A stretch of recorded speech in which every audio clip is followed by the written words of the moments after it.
Stephen King is a world-renowned author, and It is one of his best-known, most iconic novels. And I'm a big fan of approximately 99% of the book. But today I want to talk about why the remaining 1% may very well be the most off-putting, entirely f***ed up, wholly atrocious shit that Stephen King ever wrote. And frankly, I just cannot imagine what in the name of brown-skinned baby Jesus King was thinking when he wrote it.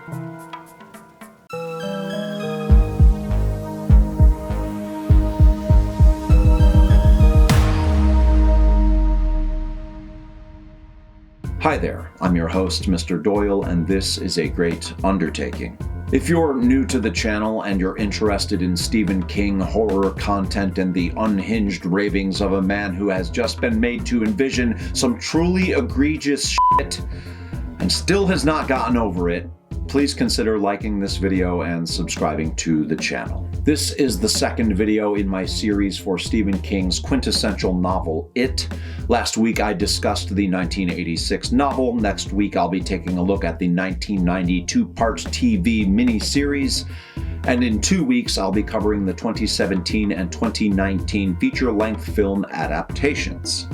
This was originally supposed to be a 3-video series, but I had to take a little time out of our regularly scheduled program to talk about a scene from It that has stuck with me in what is truly the absolute worst of ways. I had intended to include a short rant about it in last week's video, but frankly, I have a lot to say about this particular scene that can be contained within a short 5-minute segment in another video. I'm going to be walking a fine line during this video because the topic of conversation is easily one of the most controversial, messed up things I've ever tried to discuss on this channel, and I've talked about Albert freaking Fish. And I don't even know if it's possible to not get this video pulled down for the content we have to cover here, but I'm going to do my best to tiptoe around certain words that might alert the YouTube authorities, and we'll be sprinkling in as many euphemisms as possible in an effort to lighten the mood. For those of you who don't yet understand where this video is about to go because you haven't read it, the following segment likely won't make sense, but here is a somewhat vague disclaimer so you can bail out now if you feel the need. It's about to get really, really uncomfortable. Content warning. The following segment involves discussion of kids doing the no pants dance in a sewer, like 11-year-olds running a train on another child in the sewer. Yes, it is as bad as it sounds. You've been warned. Like I said, if you haven't read It, then this entire segment will likely come as a shock to you, but I promise I am not going to exaggerate or embellish anything. What I'm about to attempt to discuss in the most indirect way I possibly can is something Stephen King actually wrote into his otherwise incredible story that deeply disturbed me to read, and not in a fun, spooky, king of horror way. No, more like a holy shit, how could you write this and force me to picture it in my head, you sick f*** kind of way. I mean, I truly don't understand how this scene made it beyond the editors and into publication. All right, so I first read It 9 years ago, and I remember exactly where I was when I got to this part of the story. It was a few months after the birth of my daughter, who was asleep in her crib, and we had just finished cleaning up from dinner. I had just sat down on the couch of the second-floor apartment we were renting above a law office. I'd been making my way through Stephen King's bibliography one book at a time in chronological order, and I was nearly done with It. When I'd left off the prior evening, the big battle had just taken place. Our heroes, the losers, had been victorious. They hadn't ended things, but they had stopped it for the time being. but they needed to reconnect. They needed to find their way. They were lost in the sewer, and they needed to strengthen their resolve and their bonds with one another in order to find their way back to the light.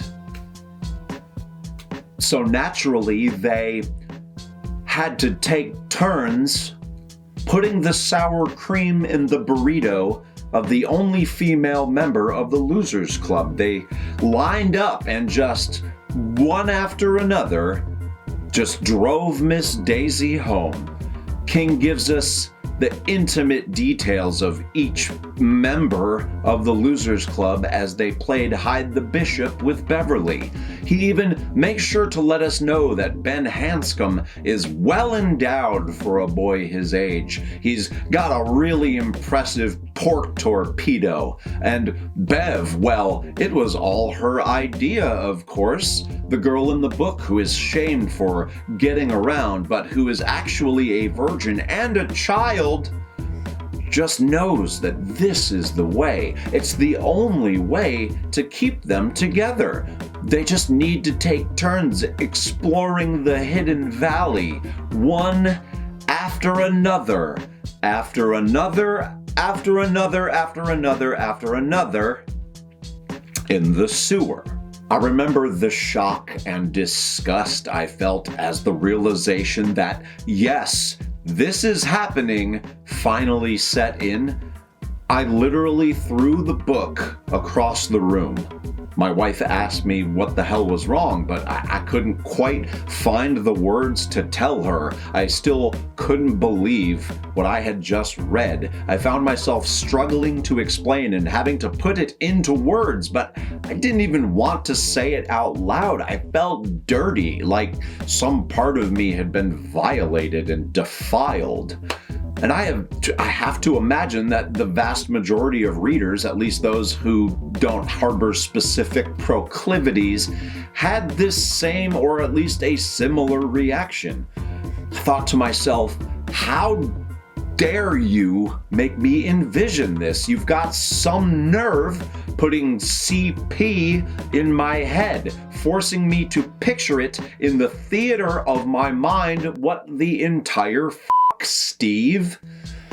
And what really pisses me off is that not long after this juvenile jelly-filled jubilee, the Losers Club make a blood oath to one another. They cut their hands open and make a pact. Could this not have been the thing that brings them back together? Why wasn't the blood pact the lifelong bond they needed? Is a blood oath really not enough? Or Christ, I don't know, could Beverly just have been like their first kiss? Did they really have to do this? Was there no other way? In May of 2022, I revisited it for the first time since my initial read 9 years ago.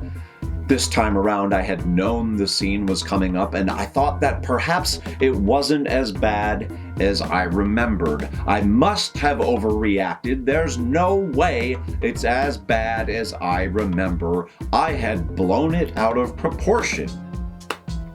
But no, it was actually worse this time around. All the details and specifics I had forgotten and suppressed from memory, mental images and thoughts I had purged from my conscious mind were forcing their way back in.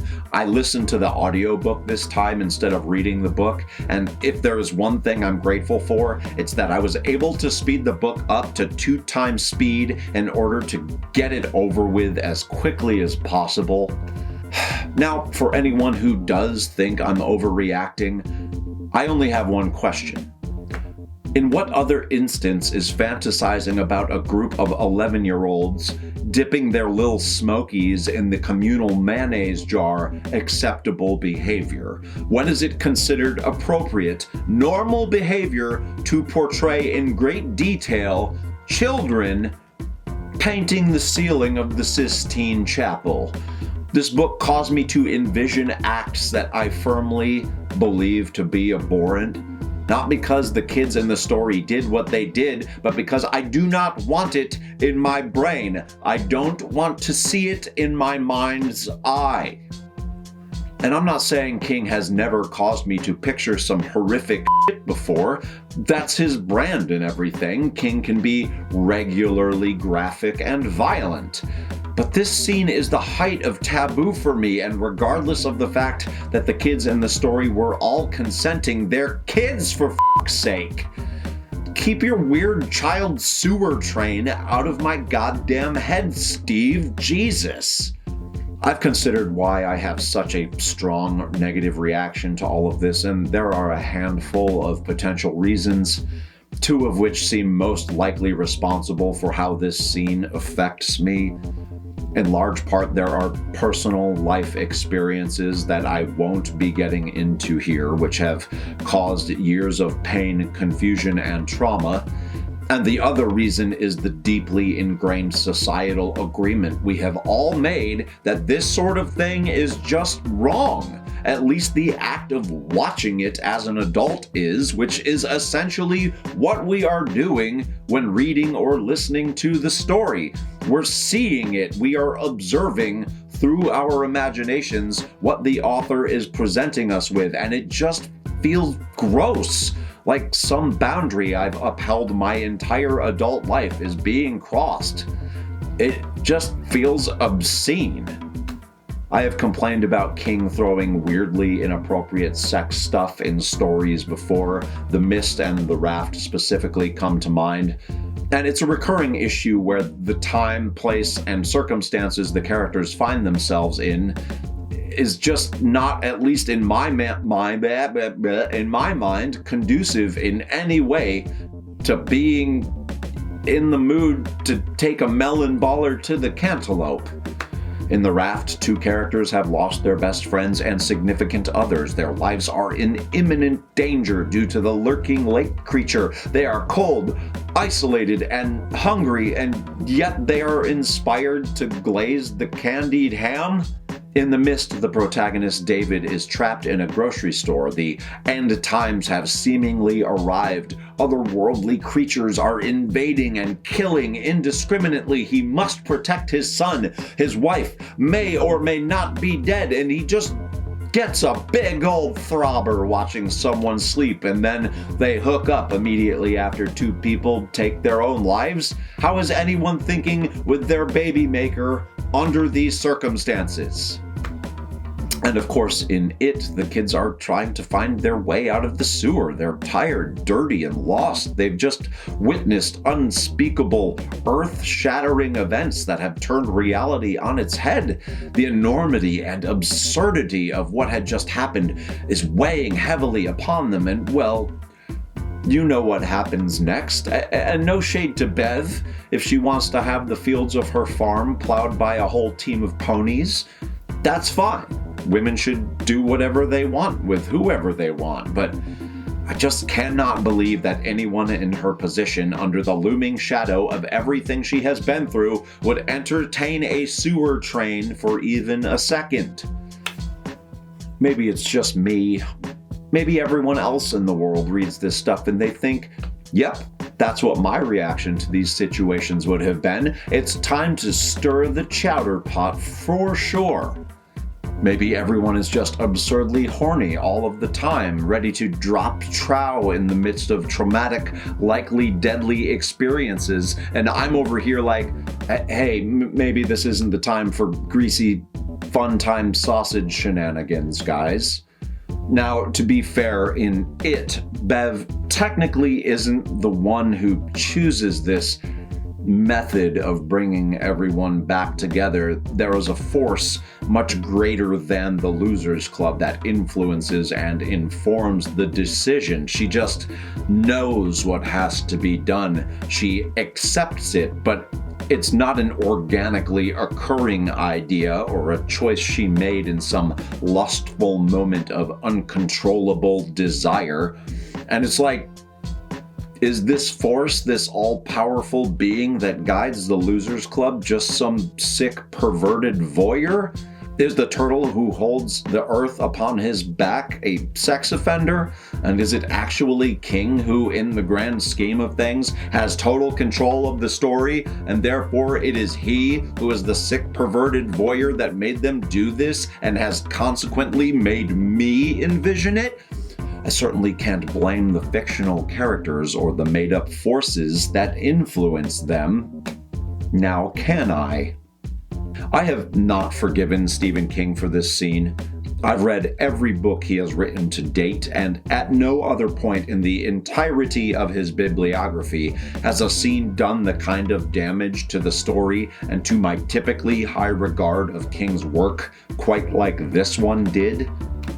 The bottom line is, and I'm absolutely thrilled to feel this way about it, is that I do not want these images ricocheting around inside my head. At no point do I want these thoughts occupying space in my brain. It is not okay, and I will resent King to some extent or another forever.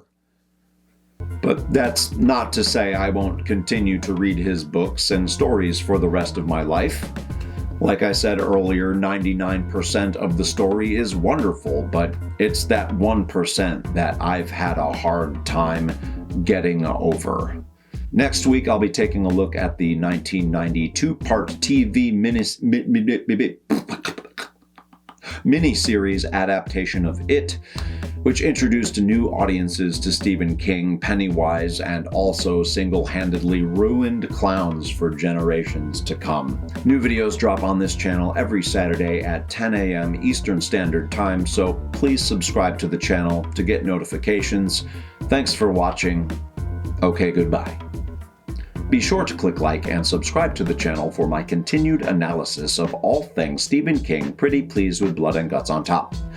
My name is Mr. Doyle, and this has been a great undertaking.